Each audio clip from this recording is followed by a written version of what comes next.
اسلام کی شہزادیوں السلام علیکم کہ حضرت علی رضی اللہ تعالیٰ عنہ سے کسی نے عرض کیا کہ منحوس عورت کی نشانی کیا ہے، تو آپ رضی اللہ تعالیٰ عنہ نے فرمایا کہ عورت کی منحوس عورت کی 3 نشانی ہیں۔ ناظرین، یہ دنیا مرد اور عورت کے وجود سے چلتا ہے، نہ کسی بھی چیز کی ترقی اور بہتری صرف مرد حضرات کی وجہ سے نہیں ہوتی ہے، بلکہ اس میں عورت کا بھی ایک اہم کردار ہوتا ہے۔ یوں تو آج دنیا کی کوئی بھی مذہب عورتوں کے مقام اور حیثیت اور ان کے کردار کی اہمیت سے انکار نہیں کر سکتا۔ اس لیے جس طرح سے اسلام نے عورت کے مقام اور مرتبہ کو بلند کیا ہے، اس کی مثال دوسرے کسی بھی مذہب میں دکھائی نہیں دیتی ہے۔ اور یہ بات بھی حقیقت ہے کہ اسلام سے پہلے عورت نہایت ہی مظلوم اور ہر اعتبار سے ایسی زندگی گزارنے پر مجبور تھی جس میں عورت کی کوئی عزت اور کوئی احترام نہ تھا۔ عورت کے وجود کو بہت ہی ذلت کی نگاہ سے دیکھا جاتا تھا، اسے تمام برائیوں کا سر چشمہ جانا جاتا تھا۔ اسلام کی آمد عورت کے لیے غلامی اور ذلت اور ظلم سے آزادی کا پیغام تھا۔ اسلام نے ان تمام جاہلانہ رسم و رواج کے ہمیشہ کے لیے ختم کر دیا، عورت کے اس کے حقوق قیامت تک کے لیے قائم کر دیا۔ جس کے عزت کے لائق تھی وہ سب اسے دے دیا گیا۔ ناظرین، اسلامی تعلیمات کے لحاظ سے عورت کا پہلا روپ ہی اس دنیا میں رحمت ہے۔ پہلا بیٹی بن کر پورے خاندان کے دلوں پر راج کرتی ہے، بہن بن کر بھائی کی سچی دوست بن جاتی ہے، اور جب بیوی بنتی ہے تو ہمیشہ ساتھ نبھانے والی، ہر دکھ سکھ میں اپنے شوہر کی جیون ساتھی بن جاتی ہے۔ جب ماں بن جاتی ہے تو اللہ تعالیٰ اس کا رتبہ اس قدر بلند کر دیتا ہے کہ جنت کو اٹھا کر اس کے قدموں میں ڈال دیتا ہے۔ حضرت علی رضی اللہ تعالیٰ عنہ ارشاد فرماتے ہیں کہ مرد کی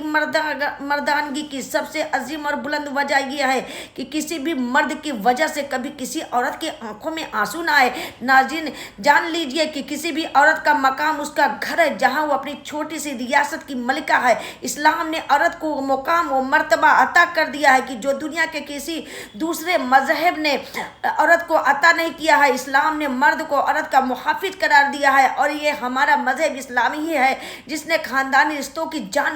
پہچان کروائی ہے کہ ماں، بہن، پھوپھی، خالہ کے رشتوں کی اہمیت کو اجاگر کیا ہے، اور انسان کو ان کی پاکیزہ رشتوں کی پہچان کروائی ہے۔ ویڈیو میں عورت کی خوبیاں بیان کی جا رہی، جس میں عورت کا کردار کے بارے میں پتہ ہو جاتا ہے، اور ساتھ ہی ساتھ عورت کی 3 ایسی غلطیوں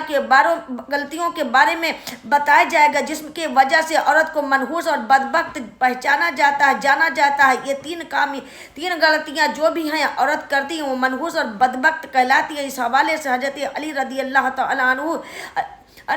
کا فرمان بھی آپ کو بتائیں گے۔ آپ رضی اللہ تعالیٰ عنہ نے اس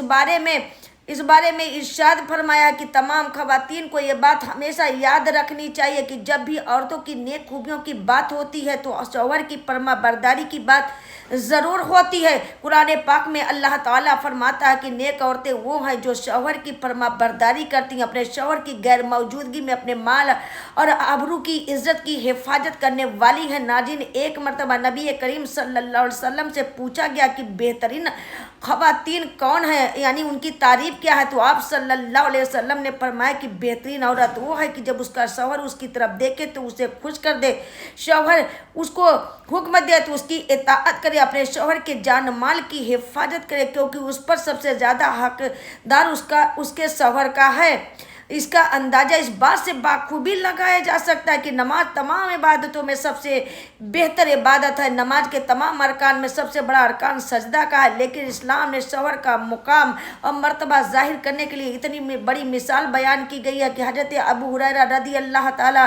عنہ سے روایت ہے کہ نبی کریم صلی اللہ علیہ وسلم نے فرمایا کہ اگر اللہ تعالیٰ اپنے سوا کسی اور کو سجدہ کرنے کا حکم دیتا تو دوسرا حکم بیوی کو دیتا کہ وہ اپنے شوہروں کو سجدہ کرے۔ اللہ آپ صلی اللہ علیہ وسلم نے فرمایا، اس ذات کی قسم جس کے قبضے میں میری جان ہے، عورت اپنے رب کا حق اس وقت تک نہیں ادا کر سکتی جب تک وہ اپنے شوہر کا حق ادا نہ کرے، حتیٰ کہ اگر اس کا شوہر اسے بلائے